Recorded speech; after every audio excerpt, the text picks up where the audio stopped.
ఈనాటి సెంట్రింగ్ సోదరుల ఆత్మీయ సమావేశానికి అధ్యక్షత వహించిన సోదరులు సతీష్ రెడ్డి గారికి, ఈనాటి ముఖ్య అతిథులు మన నగర మేయర్ శ్రీమతి స్రవంతి గారికి, మల్రెడ్డి కోటారెడ్డి గారికి, పెంచిల్ రెడ్డి గారికి,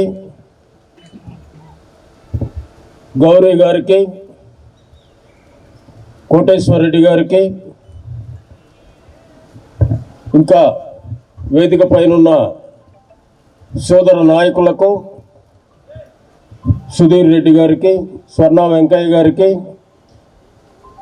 ఇంకా వేదిక పైన ఇతర నాయకులకు, ఇక్కడికి విచ్చేసిన సోదరిమణులకు, సెంట్రింగ్ సోదరులకు, ఇంత పెద్ద ఎత్తున తరలి వచ్చి నాకు ఆశీస్సులు అందిస్తారని నేను ఊహించను కూడా లేదు. మీ అందరికీ కూడా పేరు పేరున నా కృతజ్ఞతలు తెలియజేసుకుంటూ, నేను మొట్టమొదటిసారిగా ఒక కార్మిక సంఘం ఇంత పెద్ద ఎత్తున సమావేశమై మాకు ఆశీస్సులు అందించడం చాలా నేను గొప్పగా భావిస్తూ, మీ ఆశీస్సులు తప్పకుండా ఫలిస్తాయి. మీరు ఒక్కొక్కరు కాదు, కనీసం ఒక్కొక్కరు 10 నుంచి 20-30 ఓట్ల వరకు ప్రభావితం చేయగలిగిన వ్యక్తులని కూడా మిమ్మల్ని అందరినీ కూడా నేను మనస్ఫూర్తిగా అభినందిస్తూ, ఈరోజు జగన్మోహన్ రెడ్డి గారు చేస్తున్న కార్యక్రమాలన్నీ కూడా మీ అందరికి కూడా తెలుసు. ప్రతి పేద కుటుంబానికి, ప్రతి మధ్యతరగతి కుటుంబానికి పార్టీలు, కులాలు, మతాలు చూడకుండా సహాయం అందించిన ప్రభుత్వం మన జగన్ గారి ప్రభుత్వం. ఈరోజు చెప్పుకునే దానికి జగన్ గారు చేసే పథకాలు, చాలా పథకాలు మనం పేర్లు పెట్టి చెప్పొచ్చు.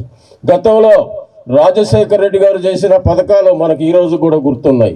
14 సంవత్సరాలు పరిపాలించిన చంద్రబాబు నాయుడు చేసిన పథకం ఒక్కటన్నా గుర్తుందా?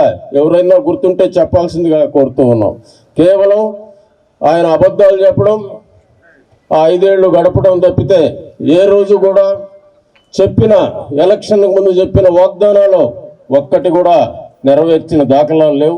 రేపు కూడా నెరవేర్చే పరిస్థితి ఉండదని కూడా తెలియజేసుకుంటూ, మనం చూస్తూ ఉన్నాం గత 2-3 ఏళ్లుగా దుష్ప్రచారాలు చేయడం, జగన్ అంతా డబ్బులన్నీ దుర్వినియోగం దుర్వినియోగం కాదు, పేదవాళ్ళు ఎప్పుడైతే ఆర్థికంగా, విద్యాపరంగా, ఆరోగ్యపరంగా అభివృద్ధి చెందుతారో అప్పుడే సమాజంలో అభివృద్ధి అనేది కనపడుతుంది.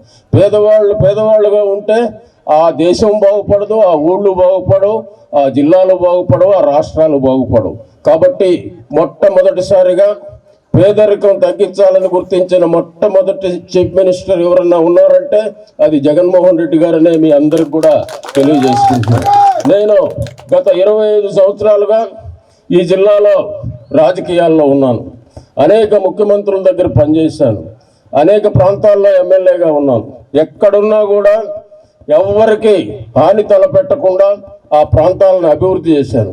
ఈరోజు నెల్లూరు ఇంత వేగంగా అభివృద్ధి చెందుతుందంటే దానికి కారణం సర్వేపల్లిలో నేను 10 ఏళ్ళు పడ్డ కష్టం. ఆ రోజుల్లో ఉన్న మన ముఖ్యమంత్రి వైఎస్ రాజశేఖర రెడ్డి గారిని అడిగి నేను ఆ రోజు పోర్టు తీసుకురావడం కానీ, పరిశ్రమలు తీసుకురావడం కానీ, పవర్ ప్లాంట్ తీసుకురావడం కానీ, అక్కడ కనీసం 30,000 మంది ఈరోజు ఉద్యోగాలు చేస్తూ ఉన్నారు. ఈరోజు మన నగరం అభివృద్ధి చెందుతుందంటే దానికి ముఖ్య కారణం ఆ పరిశ్రమలు అనే మీ అందరికి కూడా తెలియజేసుకుంటున్నాం. ఈరోజు ఎప్పుడైతే రౌడీజం ఉంటుందో, ఎక్కడైతే ఆడ అభివృద్ధి జరగదో భయపడతారు. ఇల్లు కట్టుకోవాలంటే, ఆ ప్రాంతంలో నివసించాలంటే కూడా భయపడతారు. ఎక్కడైతే శాంతియుతంగా, ప్రశాంతంగా ఉంటుందో ఆ నగరాలకి బయట నుంచి కూడా వచ్చి చేరే పరిస్థితి ఉంటుంది. మన నెల్లూరు అంటే రౌడీజం లేని ప్రాంతం అని బయట నుంచి వచ్చి ఇక్కడ ఉద్యోగాలు చేసేవాళ్ళు కూడా రిటైర్ అయితే ఇక్కడనే ఇల్లు కట్టుకొని ఇక్కడనే నివాసం ఉండేవాళ్ళు. గత 4 సంవత్సరాల్లో జరిగిన పరిస్థితులు మీ అందరికి కూడా తెలుసు. అలాంటి పరిస్థితులు జరగకుండా మనం శాంతియుతంగా ముందుకు పోయేదానికి మీరందరూ కూడా ఆశీర్వదించాలి. మీ ఆశీర్వచనాలు తప్పకుండా ఫలిస్తాయి.